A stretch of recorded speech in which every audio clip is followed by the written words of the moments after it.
What happens when the deployment ends? When the boots are hung up? When the body armor comes off? For too many of us, that's when the real war begins. Pain doesn't care about rank, age, or toughness. A veteran, his voice cracked as he whispered into the phone. This man had decorations on his chest, proof that he had stared down the enemy and survived. But inside, he was empty. Coming home is not the end of the story. It's the beginning of a second tour. We will not accept 17 a day. We will not let silence win. The mission continues. And until we reach zero, we hold the line together. Welcome to Second Tour, the podcast where the mission continues even after the uniform comes off. We are Veterans Against Depression, a program of Parents Against Depression. I am Captain Shanthan Toodi, a combat veteran, mental health advocate, and your host on this journey through the invisible battlefield that too many warriors face when the war ends, but the pain doesn't. Here, we speak truth. We break silence. We honor those we have lost, and we fight for those that are still here. Now, let me ask you something. What happens when the deployment ends? When the boots are hung up? When the body armor comes off? When the roar of the war is replaced by the quiet of our own bedroom? For too many of us, that's when the real war begins. And it doesn't happen on foreign soil. It happens here, inside our own minds, inside our own hearts. Every veteran knows the cadence of a march. Left, right, left. The sound of unity, the power of belonging. But when you leave the formation, when you walk into civilian life, that cadence fades. The noise is gone. The silence is loud. And in that silence, some of us are left behind. That silence is dangerous. It's where shame creeps in, where doubt whispers, where the weight of invisible wounds presses down until it feels uncomfortable. I've seen too many brothers and sisters, strong, fearless, disciplined, carry that silence until it breaks them. Not on the battlefield, but here at home. And here is what we don't say enough. One more loss is one too many. Not one more battle buddy. Not one more friend. Not one more spouse or child of a veteran. We cannot accept it as just the way it is. We cannot shrug our shoulders at the statistics. We cannot bury names and call them numbers. That's why this podcast exists. That's why I am here. That's why you're here listening right now. Because this isn't just a show. It's not background noise for your commute. This is a mission, a second tour of duty for healing, for connection, and for life. Each month, we are going to sit down with a warrior, their families, survivors, and experts. We're going to talk what's working, what's falling, and what must change to stop military and veteran suicide. But today, this first episode, it's different. Today, it's just you and me. And I want to tell you why Second Tour exists, what it means, and why this fight is personal. Because the truth is, too many of us are still fighting battles no one else can see. And no one should ever have to fight those battles alone. So fall in. Check your six.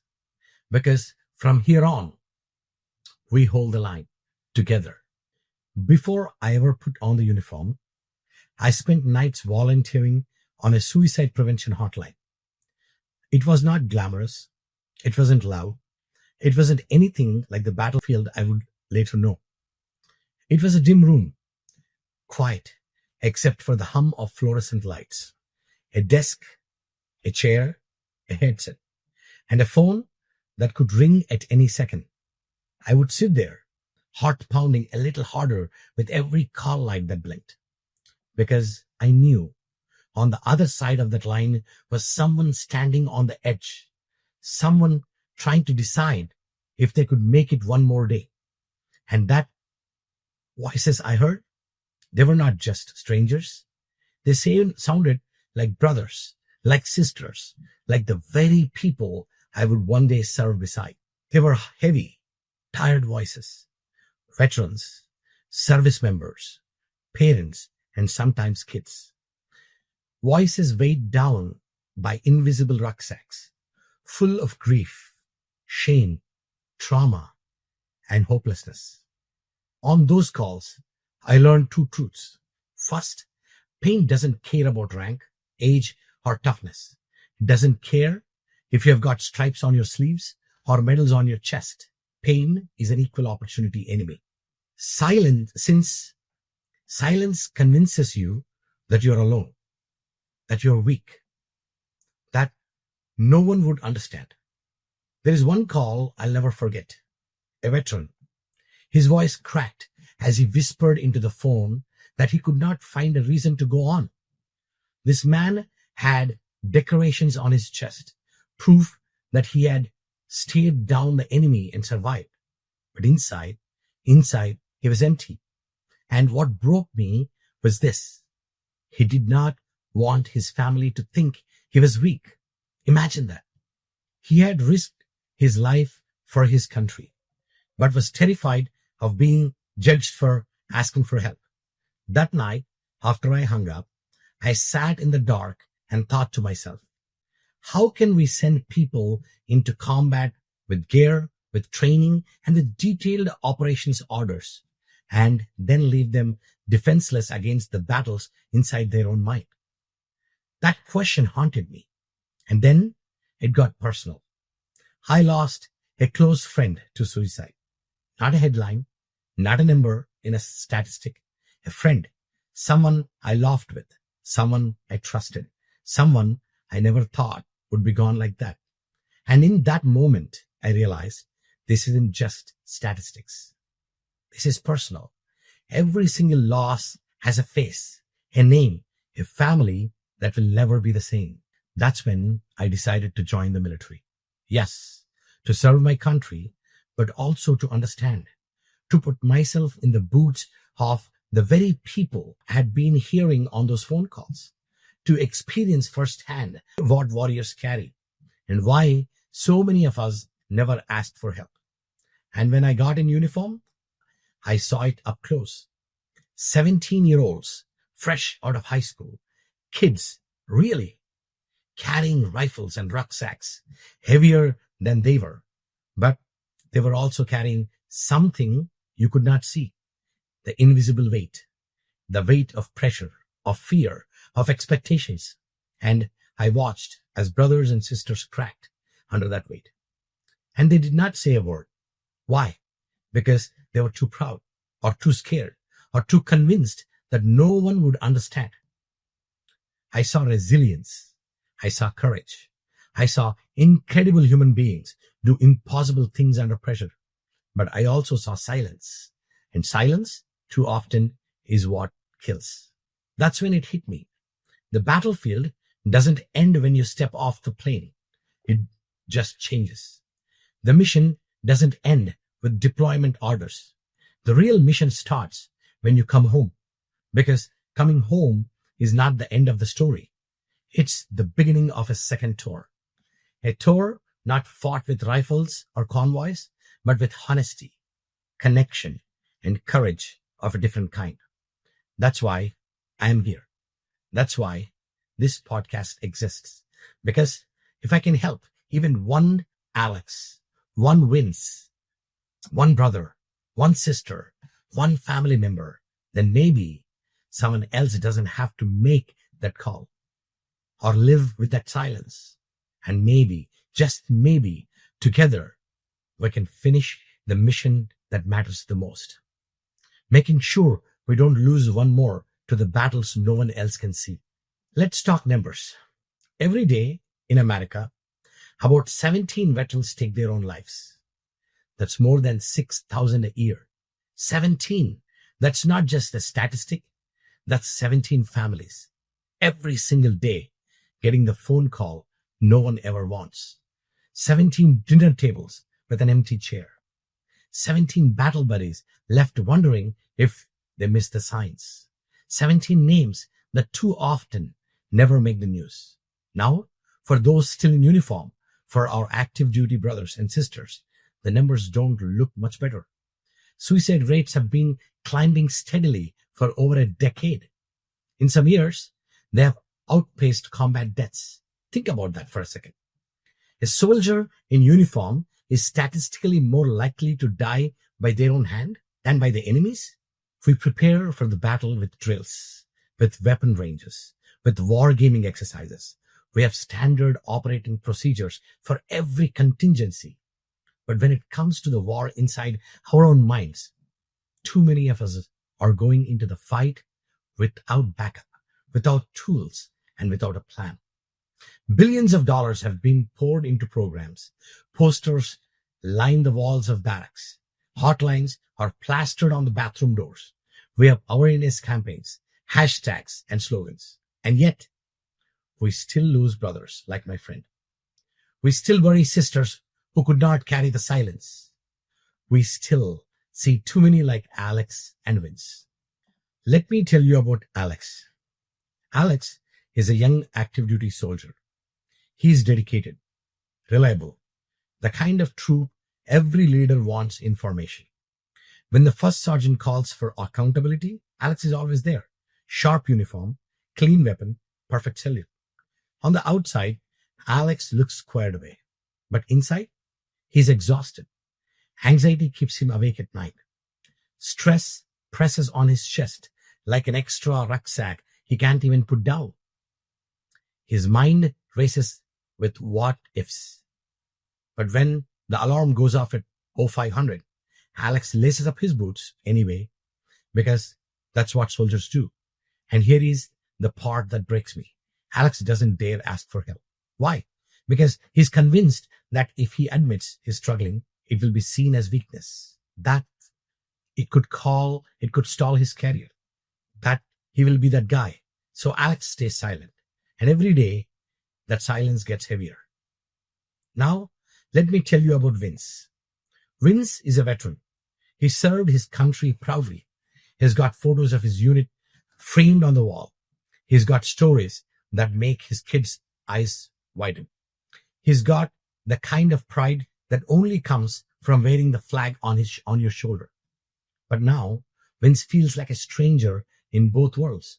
He doesn't quite belong in the military uniform anymore, but he doesn't quite fit in as a civilian either. He goes to the VA, but the process feels like a maze. Paperwork, wait lists, appointments months away. He starts to wonder if anyone actually sees him. When the weight gets too heavy, Vince numbs it. Maybe it's alcohol. Maybe it's shutting people out. Maybe it's just pretending he's fine while inside he's crumbling. His relationships start to strain. His hope thins out. He doesn't know when to turn, and he's running out of energy to even try. Alex and Vince are not rare. They are everywhere. They are in your unit. They are in your neighborhood. And they are at your dinner table. And maybe, just maybe, they are you. This podcast, this second tour, is for them. And it's for you. Because nobody should have to fight these battles alone. This is the landscape of the problem. It's not abstract. It's not out there. It's personal. It's here. It's now. And together, we have to do something about it. Now, let's be honest about the system. We do have resources, websites, brochures, hotlines, posters that's taped on the walls of barracks and VA clinics. Everywhere you turn, there's a number to call or a slogan to repeat. On paper, it looks like there is help all around, but too often, those resources don't work in the real world. Why is that? Because stigma runs deep. Because the fear of being labeled weak keeps too many of us silent. Because career concerns make active duty service members believe that asking for help will end promotions. end leadership opportunities, end respect. And for our veterans, because the VA can feel like a maze, forms, wait lists, phone trees, denials. Sometimes it feels like you need a map just to get an appointment. And when you finally get one, it might be months away. And when you're in crisis, 3 months from now might as well be never. And let's talk about the difference between awareness and action. We have entire months dedicated to awareness. We wear ribbons. We post hashtags. We retweet campaigns. We print posters that say things like, don't quit, be strong, stay in the fight. But here is the truth. Awareness isn't enough. Because awareness without action doesn't save lives. A slogan on a poster has never pulled a soldier out of a dark room. A hashtag has never convinced a veteran to put down the bottle or pick up the phone. A ribbon on a lapel has never replaced the sound of a friend's voice saying, I'm here, I've got you, you're not alone. The problem is that we confuse silence with strength. We tell soldiers, suck it up. We tell veterans, tough it out. We build a culture where asking for help feels like weakness. But let me say it plainly. Strength isn't silence. Strength is knowing when to call for backup. Strength is standing up in formation and saying, I need help. Strength is choosing to fight another day, even when you're tired of fighting. And yet, too many never make that call. Too many never raise their hand. Too many carry that silence until it breaks them. That's why this podcast matters. We are not here to drown you in another stack of phone numbers. We're not here to hand you another glossy brochure. We are not here to recite another government talking point. We are here to walk with you, step by step, through the real challenges, the real barriers, the real pain. We are here to shine a light on what works, to call out what doesn't, and to give you practical human ways to take the first right step. Because sometimes that's all it takes. Not the entire 10-step plan, just the first right step. And if we can help you take that first step, or help you walk alongside someone who needs it, then the second tour has already done its job. So, what exactly is the second tour? Let me start by saying what it's not. It's not just another podcast.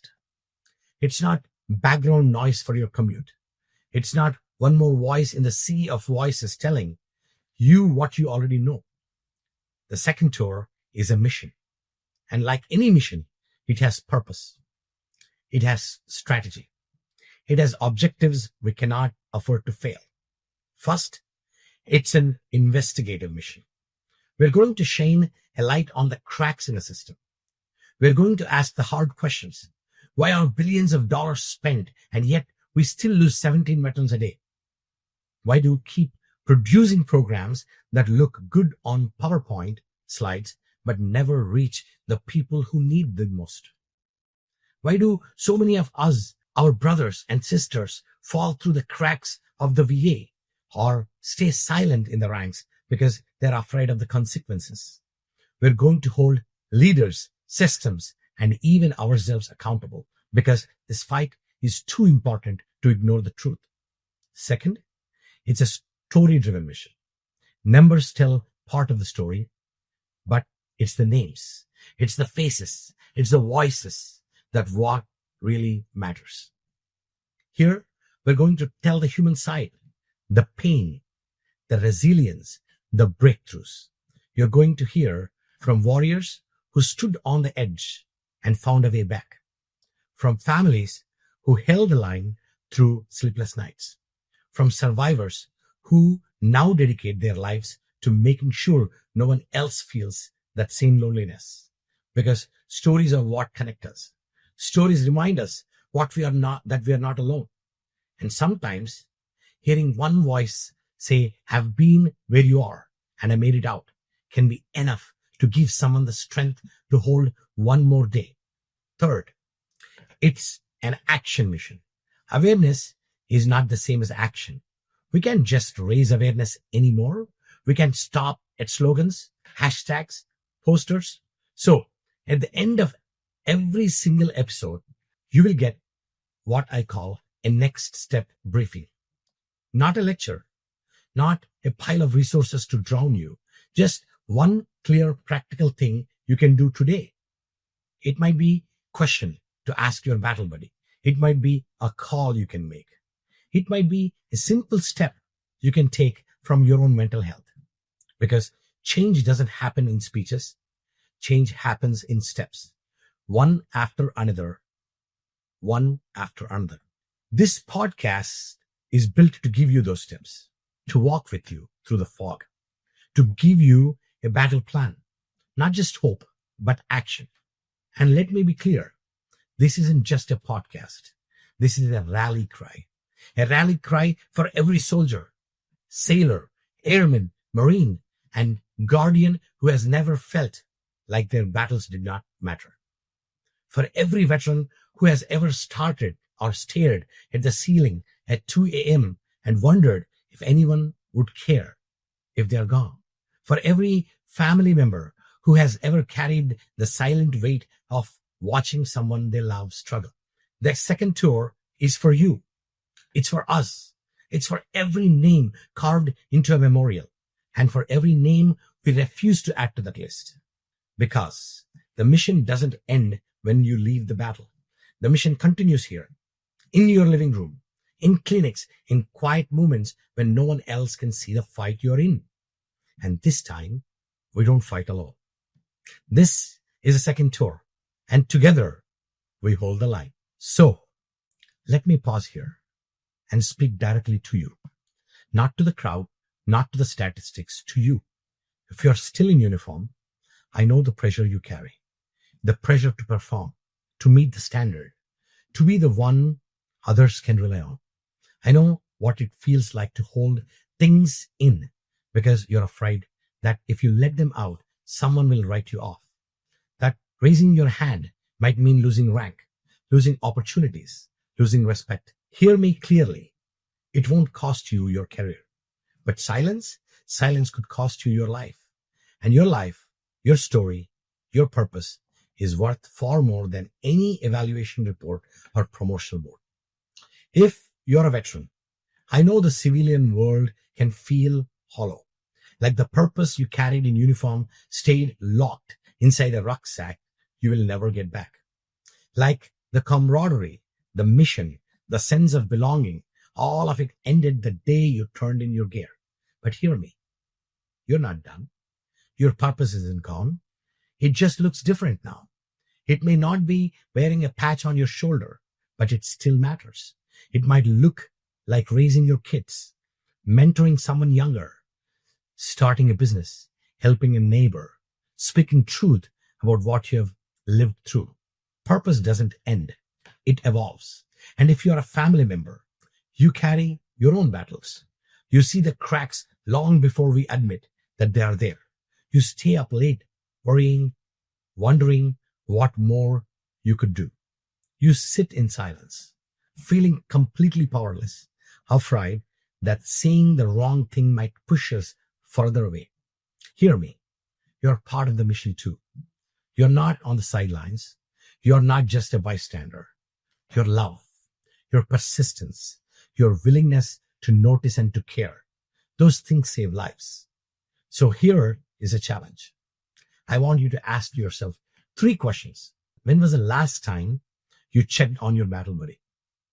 Not just a WhatsApp, not just a thumbs up emoji.